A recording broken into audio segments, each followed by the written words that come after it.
ಸ್ನೇಹಿತರೆ ಎಲ್ರಿಗೂ ನಮಸ್ಕಾರ. ಎಲ್ಲರೂ ಹೆಂಗಿದ್ದೀರಾ? ನಾನು ಡಾಕ್ಟರ್ ಕಾವ್ಯ. ಎಲ್ಲರೂ ಸಿಕ್ಕಾಬಟ್ಟೆ ಆರೋಗ್ಯವಾಗಿರಬೇಕು ಅಂತಂದರೆ ಗಟ್ ಹೆಲ್ತ್ ಸಿಕ್ಕಾಬಟ್ಟೆ ಚೆನ್ನಾಗಿರಬೇಕು. ಸೊ ಅದಕ್ಕೋಸ್ಕರ ನಿಮಗಾಗಿ ಇವತ್ತು ನಾನು ಪ್ರೋಬಯೋಟಿಕ್ ಹೆಲ್ದಿ ಜ್ಯೂಸ್ನ ನಾನು ಹೆಂಗೆ ಮಾಡೋದು ಅಂತ ಹೇಳ್ಕೊಡ್ತಿದ್ದೀನಿ. ಇದು ಸಿಕ್ಕಾಬಟ್ಟೆ ಹೆಲ್ದಿ ಇದೆ, ಸಿಂಪಲ್ ಇದೆ, ಇದು ಸಾಂಪ್ರದಾಯಿಕವಾಗಿರೋ ಒಂದು ಜ್ಯೂಸು. ಆದರೆ ಇದು ಎಷ್ಟೋ ಜನಕ್ಕೆ ಗೊತ್ತಿಲ್ಲ ಅಷ್ಟೇ. ಇದನ್ನು ರೆಸಿಪಿ ಹೇಳೋಕ್ಕಿಂತ ಮುಂಚೆ ಒಂದಷ್ಟು ಇನ್ಸ್ಟ್ರಕ್ಷನ್ ಹೇಳ್ಬಿಡ್ತೀನಿ, ಆಯಿತಾ? ಇದು ನ್ಯಾಚುರಲ್ ಆಗಿ ನಾವು ತಯಾರು ಮಾಡೋದ್ರಿಂದ, ಯಾವುದೇ ಪ್ರಿಸರ್ವೇಟಿವ್ಸ್ ಹಾಕದೇ ಇರೋದ್ರಿಂದ ಕೇವಲ 3 ದಿನ ನೀವು ಹೊರಗಡೆ ಇಡ್ಬೋದು.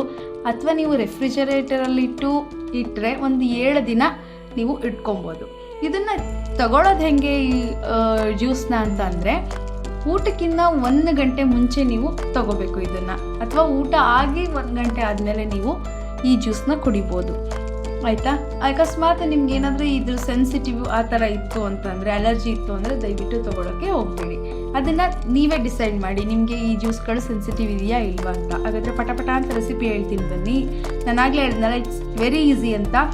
ಇದಕ್ಕೆ 1 ಲೀಟ್ರ್ ನೀರನ್ನು ನಾನು ತೊಗೊಂಡಿದ್ದೀನಿ. ಅದಕ್ಕೆ ಸಣ್ಣದಾಗಿ ಹಚ್ಚಿದ ಬೀಟ್ರೂಟನ್ನು ನಾನು ಹಾಕ್ತಿದ್ದೀನಿ. ಇದಕ್ಕೆ ಕ್ಯಾರೆಟ್ ಕೂಡ ನಾವು ಹಾಕ್ಬೋದು. ಅದಕ್ಕೆ 1 ಟೀ ಸ್ಪೂನು ಸಾಸಿವೆ ಪುಡಿನ ಹಾಕ್ತಾಯಿದ್ದೀನಿ. ಸಾಸಿವೆನ ಪುಡಿ ಮಾಡ್ಕೊಳ್ಳೋದಷ್ಟೇ. ಅದಕ್ಕೆ ನಿಮ್ಗೆ ಎಷ್ಟು ಉಪ್ಪು ಬೇಕು ಅಷ್ಟು ಉಪ್ಪನ್ನು ಹಾಕಿ ಮುಚ್ಚಿ ಇಟ್ಬಿಡಿ. ಆಮೇಲೆ ನೆಕ್ಸ್ಟ್ ದಿನ ಮತ್ತೆ ಮುಚ್ಚಳನ ತೆಗೆದು ಸ್ವಲ್ಪ ಅದನ್ನು ಕಲಸಿ ಅಷ್ಟೇ. ನೆಕ್ಸ್ಟು 3ನೇ ದಿನಕ್ಕೆ ಅದು ರೆಡಿಯಾಗಿರುತ್ತೆ.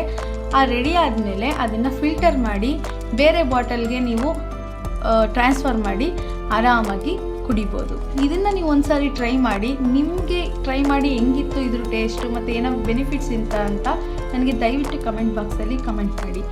ಎಲ್ಲರೂ ಸಿಕ್ಕಾಬಟ್ಟೆ ಆರೋಗ್ಯವಾಗಿರಿ. ಎಲ್ರಿಗೂ ಒಳ್ಳೆಯದಾಗಲಿ. ನಮಸ್ಕಾರ.